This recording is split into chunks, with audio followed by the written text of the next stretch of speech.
what came down essentially, Brazil announced they will pay their women's players the same amount as the men's players. That's just huge. And Christine Sinclair, a huge fan of this. Her tweet, I love to see this, of course she does, as progress slowly makes way in this game of ours. We're joined now by One Soccer's very own Carmelina Moscato.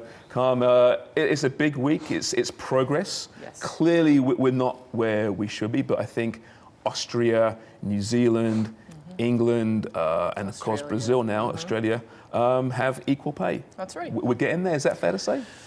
We're getting there. I mean, it's something about equal pay. We talk about this. It's been a long-standing issue. And for me, I think the biggest thing is with national teams, with badge for badge, if you're playing for, you have a cap, I have a cap, that should be paid the same, right? So what really gets really convoluted and the water gets really muddy when you start looking at what other federations have done for the women's game, like creating pro leagues, like in England, or creating centralized contracts. So people are comparing apples and oranges. If I play a cap for Canada and you play a cap for Canada, we should be paid the same. The other arrangements are other strategies, and they get really mixed. So even though we only have now 7, and I say only because I do expect it to be higher, there are 7 current federations out of 156 women's programs that are still left to go that need to catch up, and I think it's a mentality. Where are we right now with Canada as far as that battle?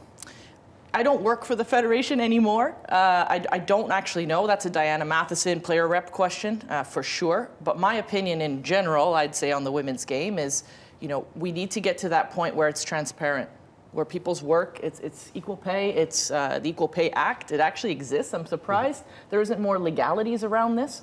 I don't know why sport is treated differently in terms of a sector, but I think it's sort of political because the return on investment from FIFA is astronomically $400 million to be exact, dollars more. So you see federations who are operating like for-profit businesses, and they're not. And you're right, I mean, a cap for a cap, it seems pretty straightforward, right? That's what we're asking. Obviously, the endorsement level of money that players get is still, there's a big disharmony there. Definitely. Which, obviously, the biggest players on the men's side compared to the biggest players on the women's side, it's not where perhaps it will be in years to come. But again, this slow progress here.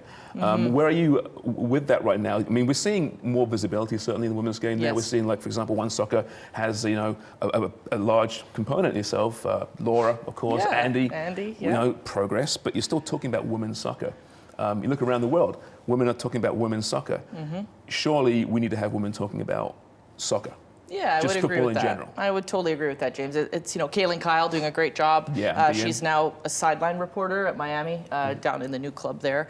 And I think that steps in the right direction. She's done a great job with her career. But, as an analyst, I want to speak about the game. I want to break down a clip. I want to have a great debate with everybody here. And it's just the right thing. It's just, if we have a different way to play the game or tactics are different because women don't have the same physicality as men and therefore the tactics adapt accordingly, that's a cool discussion as well. I think that's interesting and we need to bring more light to these wonderful topics. You're always welcome on the show, by the way. Thank you so much. Just so you know. I always feel welcome. Especially with this kind of tie-up. Thank you so Still much. in the show from Ricky's pink shirt there. You really are. We compliment, it's nice. Staying with Canada here, Yes. obviously the search for the head coach, it seems prolonged, it's going on.